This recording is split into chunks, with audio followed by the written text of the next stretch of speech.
Yeah, so that's about it for the events. And now it's time to get into the meat of the episode, the main topic, tZERO, Overstock, Medici Ventures. It's a whole thing, man. What's going on there? What a web. Well, before we get into it and even kind of give you the structure, we chose this topic today because of some really recent big news. In fact, so big that it's actually, creating a lot of investment on the actual public stock exchange on Overstock, the company who owns Medici Ventures and tZERO.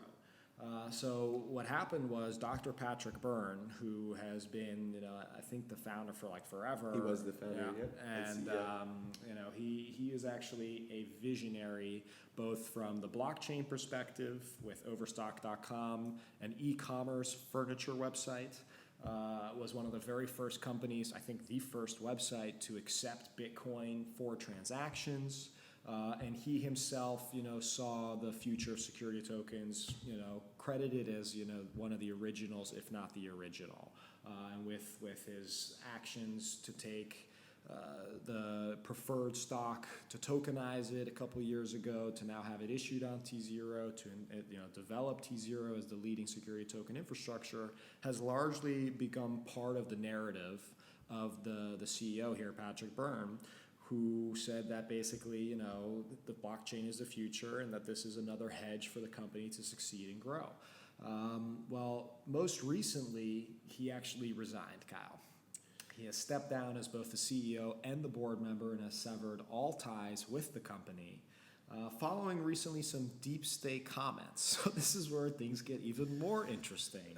The stock of Overstock, has been fluctuating a lot, I think, over the last year or two because Dr. Patrick Byrne was called out in some investigations around the federal election issues, which basically turns out Dr. Patrick Byrne was dating a Russian spy who, has recently been convicted for 18 months in prison over the, espionage situation. Oh.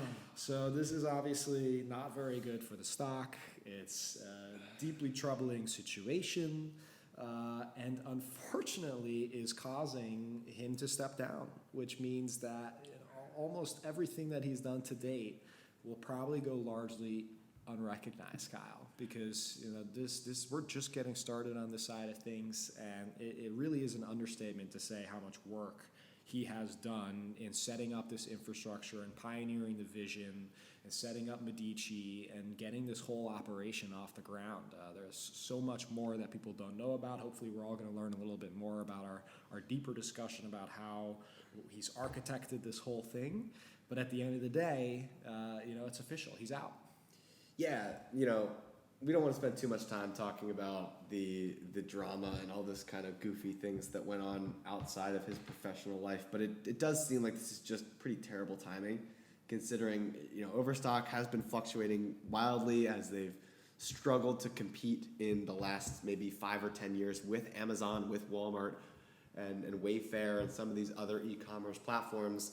They've kind of struggled to keep up, which resulted in them putting a ton of funding towards the tZERO experiment and Medici and all of their other blockchain subsidiaries, which they kind of refer to as a keiretsu, which is a Japanese word for a web of different companies with working together with aligned interests. So they've put a ton of their money and time into leveraging a lot of these blockchain and crypto style services and businesses.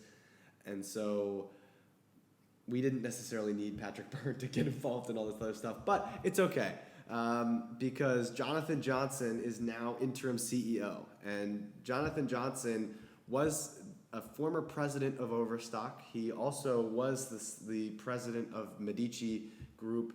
And so this is a guy that was pretty much running a lot of their blockchain and crypto businesses already. So now he is moving into the interim CEO position at Overstock, the public holding company for all intents and purposes. And I actually was able to meet Jonathan Johnson in Boston about a year ago. He was speaking at a conference I was also speaking at, and so we were able to have a nice discussion. I was impressed with his dedication and vision for a lot of the subsidiary or investment portfolio companies of Medici, and very excited about the future of blockchain. So he's a very smart guy, and I think he's going to be able to do a lot of good. In addition, it's a good sign of confidence from the board of Overstock that they are fully committed to this blockchain vision, and that it wasn't just something that Patrick Byrne was pushing, and everyone thought he was crazy, right? If that was the case, they would have brought on some e-commerce vet to keep Overstock afloat. Instead, they're still going all for it for the blockchain and crypto application. So I think that that's fantastic. And so, yeah. I mean, Jonathan Johnson, he seems to be so bullish on it that he actually said to the press as part of his announcement as, taking over as interim CEO, that he's actually not just drinking the Kool-Aid, but he's drunk on the Kool-Aid. The Bitcoin Kool-Aid. Bitcoin Kool-Aid. So, there's no doubt about it, given his, past experience with Medici and now his internal, advancement as the interim CEO, it's very clear that Overstock is going to be bullish on blockchain, decentralized finance, and everything that's going on there, despite it having, very little relevance to a furniture e-commerce website business, which also, Kyle, as you know, has received a lot of pressure about M&A options and considering what to do with that business in order to potentially revive it or do something with it for investors to be happy. And all of this is all timed while tZERO has recently been making history in launching to non-accredited investors and listing the Overstock token. So while we see a lot of activity on the public exchange on Overstock, as you just reported, we're not still seeing a lot of activity on the tZERO token. So we'll see if next week any of this affects the tZERO price, but unfortunately it looks like at this point it's hard to say if it's had an effect. I did see a higher than normal trading volume on the tZERO token today, being Monday, than I had the last few days of last week. So today was the investor call from Jonathan Johnson to the investors, in which he did reference the drunk on Bitcoin Kool-Aid phrase. And so while we might love it and think it's a funny saying, investors certainly didn't. The stock is down 10 or 11% today. But I don't know. I think that the token, we'll have to see how that performs moving forward. And I think that it seems like tZERO is running independent of Overstock. So hopefully it shouldn't have too much of an effect. Well, if there's already some increased volume, maybe there is. And that's why all of this is so interesting and why it all correlates together. And you know what? I'm not sure I want anyone that I'm investing in to say they're drunk on anything. It's usually not the best terminology. Anyway, I think that gives us a good segue into going through the different layers, starting at the top with Overstock.com, founded in 1999, and now today hovering around a $600 million market cap. As we have discussed, started out as a e-commerce business selling furniture. Clearly right around the dot-com bubble and maintained and survived and thrived to today. But however, in 2014, it also launched a subsidiary, Medici Ventures, and that has nothing to do with the e-commerce business really whatsoever. It's a VC arm designed around blockchain and really focused on decentralized finance technologies. That kind of brings us into layer 2, with Overstock being a public company and Medici Ventures being a private venture capital fund. So none of the activities there really have to be reported up to Overstock, other than what's required by compliance to report on the success and ROI of the investment, et cetera. And actually, it's very unclear to Kyle and I. We have yet to be able to find this in time for the episode, how much Medici has under management in terms of deployable capital. But at the end of the day, we can find out a lot about its history and what it's done so far. So going down to the second layer as a VC, Medici has made 19 investments, with its flagship portfolio, of course, being tZERO. Notably, they've had a series of investments, including 2 in the voting technology space, including a company called Votes, which actually I had the pleasure of being an incubator with in San Francisco. They're doing great things and bringing their voting technology to both government use cases as well as now clearly corporate and financial governance and all types of options. We see a couple investments into land title registry solutions with both settlement as well as Medici land management. So this seems to be like another kind of incubated company focused on a very big mission. In this case, of course, land management and land title registry is a huge blockchain function, and it seems like they're moving into that space. They've also invested in a digital wallet, Kyle, called Ripio. They have invested in over 4 different companies in the payments and banking startup space. They've invested in 2 KYC and identity providers, IdentityMind as well as Netkey. Netkey, one of our partners in the STG network, as well as one of the leading KYC solutions in crypto and security tokens. They also made a very high-profile investment into Symboyant. For those of you who don't know Symboyant, they have raised over $35 million. They have over 100 employees, and they are rumored to be working with NASDAQ on providing them with blockchain applications and distributed ledger technology, which of course is very major. They also have been sourcing Vanguard with their information on a lot of the ETF holding portfolios that Vanguard uses. So Symboyant is a very institutional platform being used by potentially NASDAQ and Vanguard. It seems like a very strategic play for Medici as well as tZERO and Overstock in general. Yeah, no, for sure. It seems to be like another big profile, key portfolio company there. They've also made a bunch of other, similar type of investments, including one into Vincent, which was previously called VinX. We had the pleasure of hosting their founders, Jacob and Gil, in Miami last year. Vincent now is a wine futures platform. For anyone who's interested in that, I highly recommend you go check that out. That's being built out of Israel. And they have a series of other sort of similar type investments, all ranging around the $500K to $2 million supposed check sizes. Again, we can't fact check any of this. This is third-party suggested data.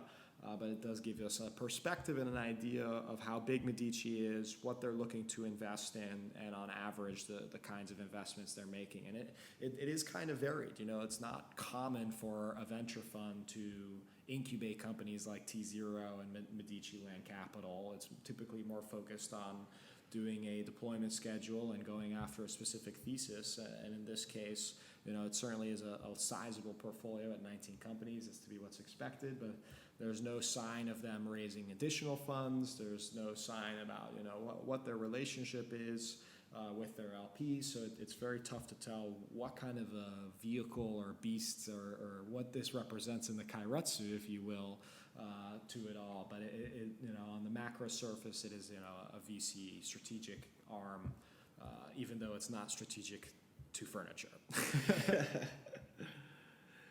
Yeah, and so this, I think, transitions us well into our third layer, which is similar in stature to Medici because tZERO is our third layer, who is wholly owned by Overstock, just like Medici, but was incubated through Medici. So tZERO, I'm sure, if you have been listening to the podcast, if you're familiar with everything we've talked about, we know what tZERO is. It's the exchange that transfers security tokens.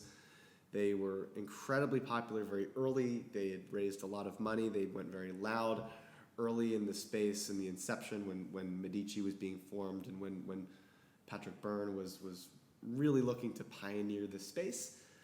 And so tZERO has an interesting history.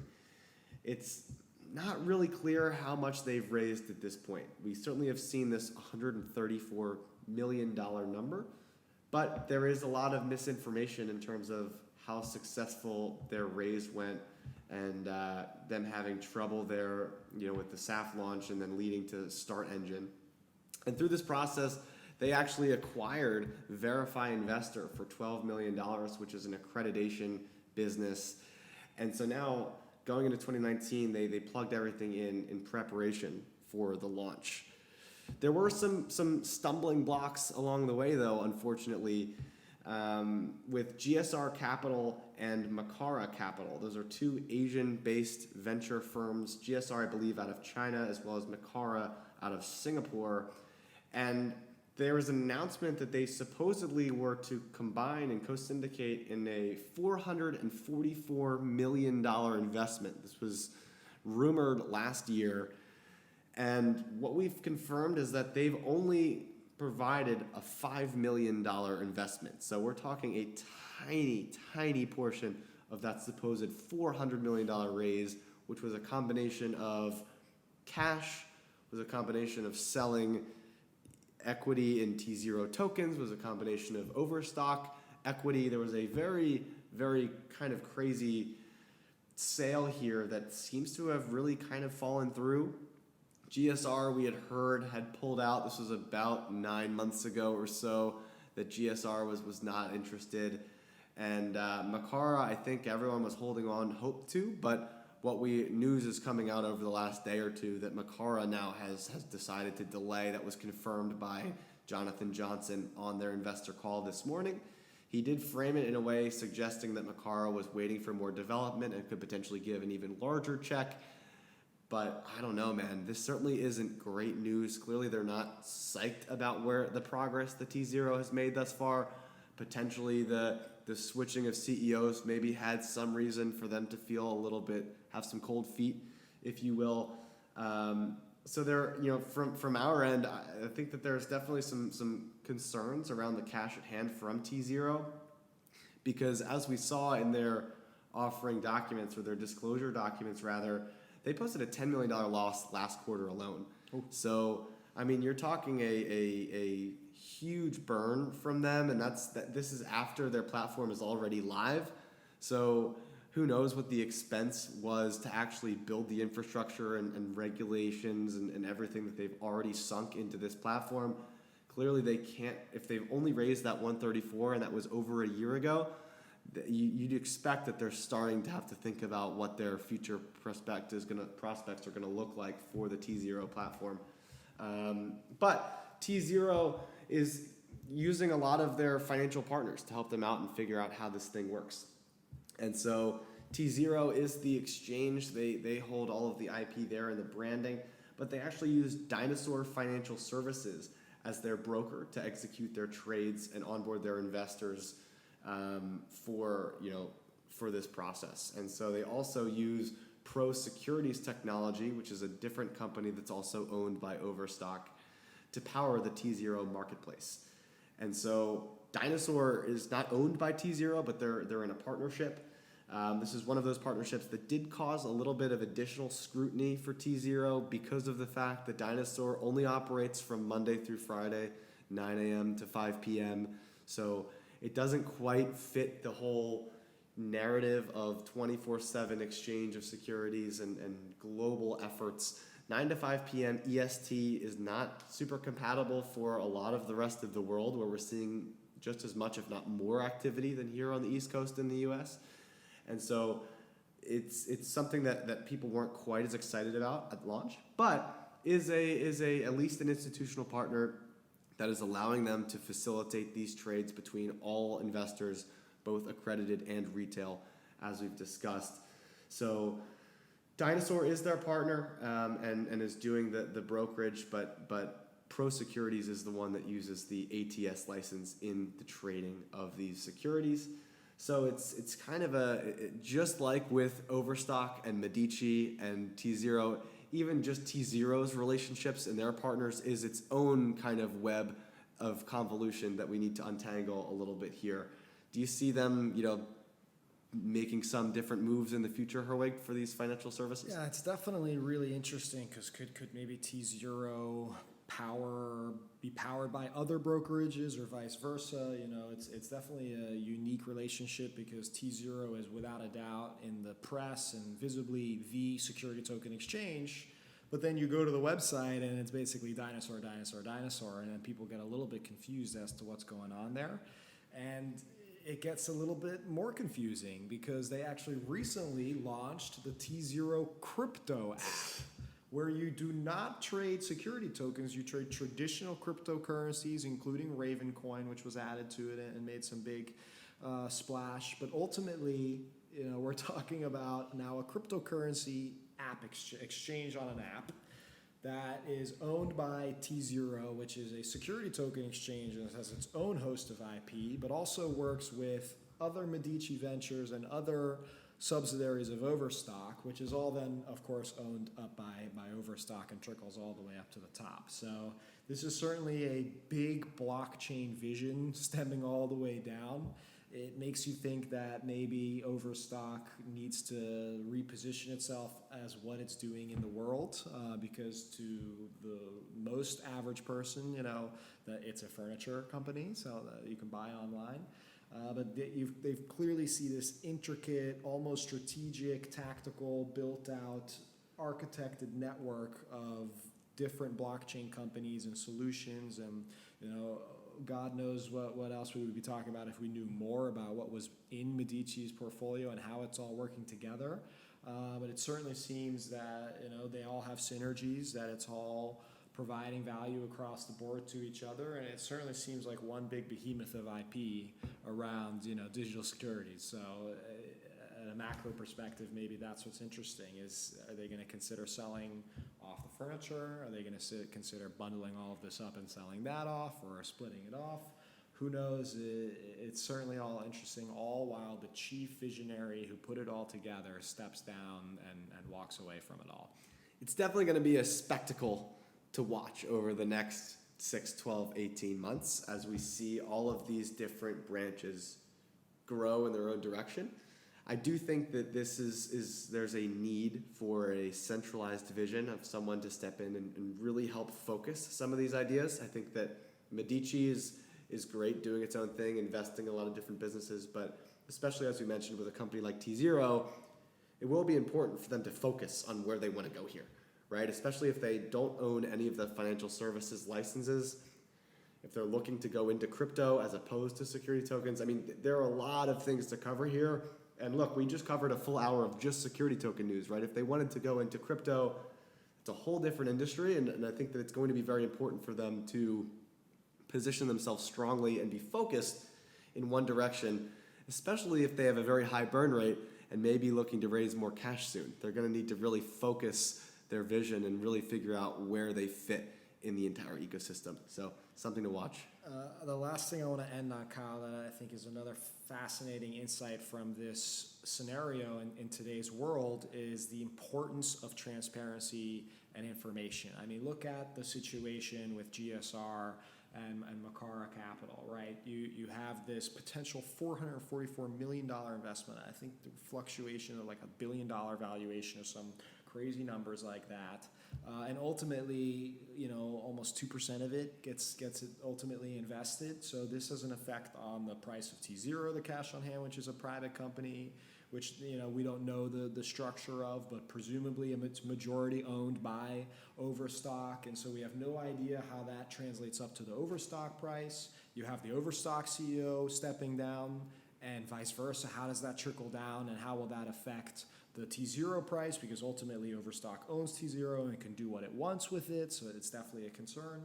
This is a new world we're entering into, and the only message I can see here is transparency and information is going to drive, a lot of this interest around investments and secondary trades. I just think it's going to be so important for everybody to, recognize, the 30-20 minutes we just spent talking about explaining how tZERO operates and how it can't be that way. It needs to be much simpler. Governance and the way things are going to be reported, I think, is going to dramatically change over the next few years as a result of activities like this.